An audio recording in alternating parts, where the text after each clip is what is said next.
It's all over now. The walls are closing in. An insult comic made fun of Puerto Rico, and Trump's going to lose the election. That's it. That's it. That's it. It's over. Throw in the towel. It's finished. A guy named Kill Tony or Killer Tony or Tony got killed. I don't know who this guy is. Joked about Puerto Rico at the Madison Square Garden rally, and that's it. It's a deal breaker.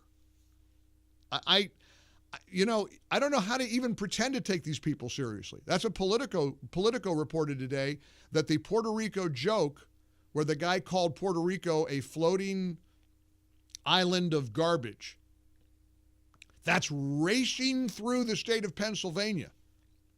And all the Puerto Ricans in Pennsylvania are now going to switch their vote from Trump to Kamala Harris.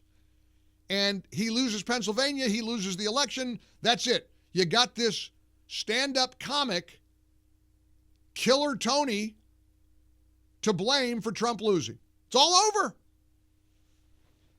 Somebody texted me in Illinois and said, well, there's a radio host who said that their sons or their daughters or their kids have decided they're not going to vote for Trump because of Tony the Killer and the joke about Puerto Rico. You should have heard Tara this morning in South Carolina talking about the way that the Biden-Kamala Harris administration is suing Puerto Rico because of the trash problem that they have there. Tracy tells me it's Tony Hinchcliffe. He hosts the Kill Tony podcast. Does he want to be killed? Is he a killer? Is he the killee? He didn't kill at the rally. He told a stupid joke about Puerto Rico, but of course, he apparently jokes about everything that way. He's like a young Don Rickles.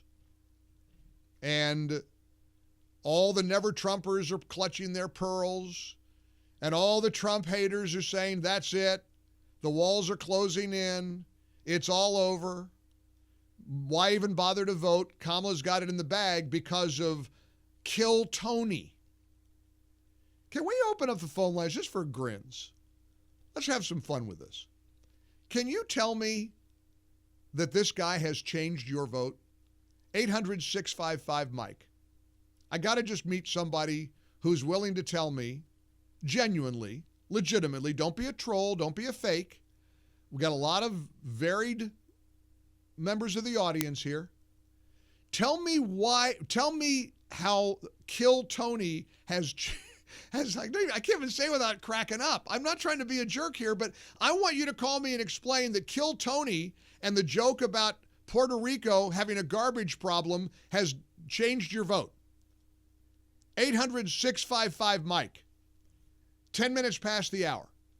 In the Relief Factor studios. Welcome aboard. We got 1 week to go. This is what we're talking about? I mean, it's hard to even believe. I can't even conceive that we're in this space. The great Austin in Clearwater, one of my favorite texters, writes, anyone even remotely considering a vote for Trump is not fragile and disingenuous enough to be outraged by a joke about garbage in Puerto Rico. They've been brought to Trump in the first place because they're tired of feeling manipulated and patronized.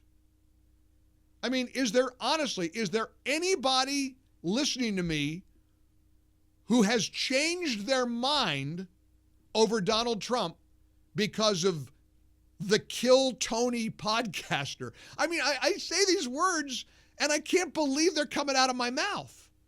And this is what I'm reading here. I mean, Politico, it's spreading like wildfire. This has really landed. What's landed? A joke about garbage in Puerto Rico? What the heck are you talking about? It's going through. Look at this headline. I'm not kidding you. This is the second story at Politico. These are the smart kids. Trump's Puerto Rico fallout is spreading like wildfire in Pennsylvania. Many Puerto Rican voters in the state are furious about racist and demeaning comments delivered at a Trump rally. Some say, I always love that, some people say, I'm going to sprout wings and fly home today after the show. Some say their dismay is giving Kamala a new opening to win over the state's Latino voters, particularly nearly half a million Pennsylvanians of Puerto Rican descent. So please, I'm begging you, if you're Puerto Rican and you're furious, I'll pay you to call me. I'll pay you to call me and tell me that you're furious at Kill Tony. Now, for the record, the Trump campaign immediately denounced the joke and said it doesn't reflect Trump's views. End of sentence, end of story, turn the page. But let's see if we can figure this out. Let me see if I can find one Puerto Rican who's mad at Trump over the insult comic who joked about the garbage problem they have in Puerto Rico, which evidently is very real. 800-655-MIKE, 800-655-6453. Boy, we knew 2024 was going to be wild. I don't think any of us expected it would get this off the charts, but it has. 800-655-MIKE. A little later this hour, the great Miranda Devine is going to join us. She's got a terrific new book out, The Big Guy, How a President and His Son Sold Out America. But I'll bet Miranda's got some thoughts about Kill Tony and the Madison Square Garden rally and the left's and the Trump haters' hysterical reaction to the Puerto Rico joke. Look, somebody just pointed out in Minnesota, Mike, the Kill Tony joke will bring national attention to problems in Puerto Rico, just like the Ohio Haitians did. 800-655-MIKE. What do Jewish people expect? You know what they expect? They expect to be left alone. They don't want to be hunted down and chased and have Palestinian flags shoved in their faces and be called a dirty Jew dog by the pro-Hamas protesters over at Columbia University. That's what Jewish people expect. They're not expecting reparations. They don't want a handout. They're not expecting somebody to compensate them. And they sure don't appreciate Kamala Harris and the Democrats and Hillary and ABC and NBC and CBS throwing around the Nazi rally at Madison Square Garden, or the Hitler-esque way that Trump would run things. There is absolutely no acceptability for, as Phil Boyce guided me with years ago, there is nothing acceptable about casually and crudely and in a mean-spirited way slinging around the Adolf Hitler comparison. And so if, God forbid, one hair on Donald Trump's head is harmed, the people who have called him a fascist, the people who have called him Adolf Hitler, the people who have called him a Nazi, will have his blood on their hands. There's no way around that. So spare me all of the righteous indignation about the stupid Puerto Rican joke. Like that even matters. Somebody just texted me from Chicago. Oh, there was a host whose two sons will not vote for Trump because of the joke about Puerto Rico. Oh, seriously? Are you kidding me? That's not a serious reaction. Let me give you a serious reaction. Jon Stewart from The Daily Show. I wonder if the two sons of the radio host like Jon Stewart, who probably, like them, is a fellow progressive. I don't know anything about them. I don't even know who the host is that they're talking about in his text message I got from Illinois. But here's Jon Stewart's very proper reaction to all of the pearl clutching and the hysteria over some podcast insult comic, Kill Tony or Dead Tony or whatever the guy's name is, Tony Hinchcliffe. Who's ever heard of the guy before? And he's a roast comic. And Jon Stewart pointed out, who obviously likes the guy, thinks he's funny, what in the world do you expect is going to happen if a roast comic is up at a podium doing a roast. Now, obviously, in retrospect, having a roast comedian come to a political rally a week before Election Day and roasting a key voting demographic, probably not the best decision by the campaign politically. But to be fair, the guy's really just doing what he does. I mean, here he is at the Tom Brady roast a few months ago. The great Jeff Ross, ladies and gentlemen.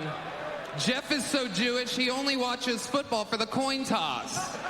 Gronk, you look like the Nazi that kept burning himself on the ovens. Kevin is so small that when his ancestors picked cotton, they called it deadlifting. Yes, of course. Terrible. Boo, yes.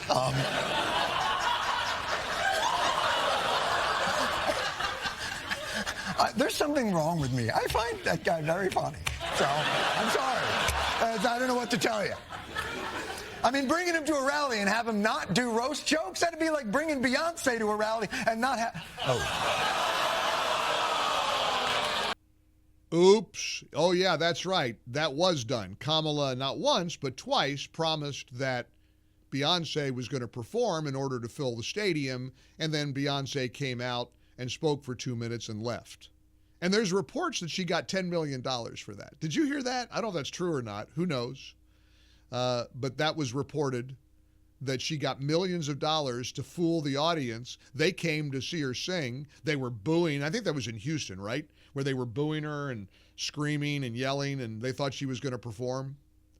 So Jon Stewart's right. If you're going to have a roast comic, which, as Jon Stewart said, I would agree with him. In retrospect, maybe not the most conventional thing to do. As if there's anything conventional about anything Trump does.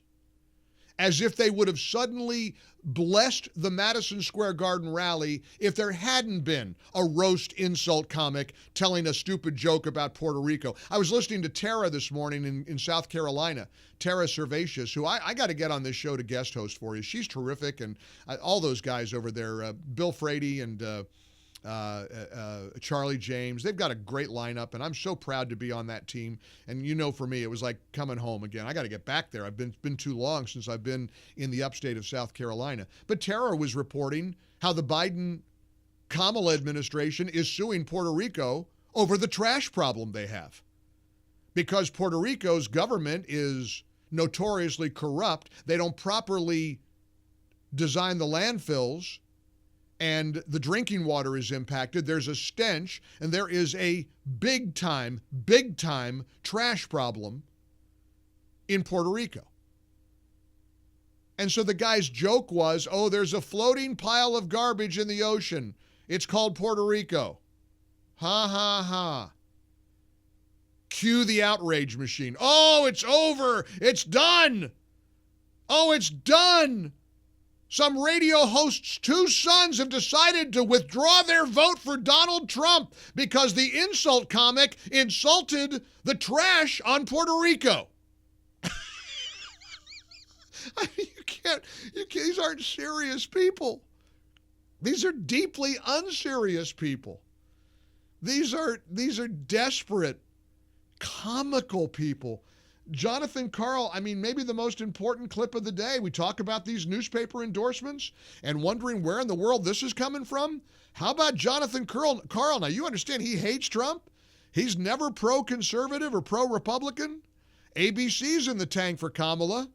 But here's what he said after the Madison Square Garden rally. The rally that the Daily Beast calls the Nazi rally. Evidently, ABC's Jon Karl didn't get the memo. Look, I was there for about 6 hours yesterday. First thing I've got to say, Madison Square Garden was packed. People waited hours to get in. They sat through hour after hour of this rally. They were fervent in their devotion to all things Trump. Trump has created a movement. There is no doubt. I cannot think of another Republican figure of my lifetime who could have come into a Democratic city like New York and put together anything like that. Wow. Again, ABC's Jonathan Karl. All right, I'm a little too talkative today. Time for you to join me. 1-800-655-MIKE. We have an open line, 800-655-6453.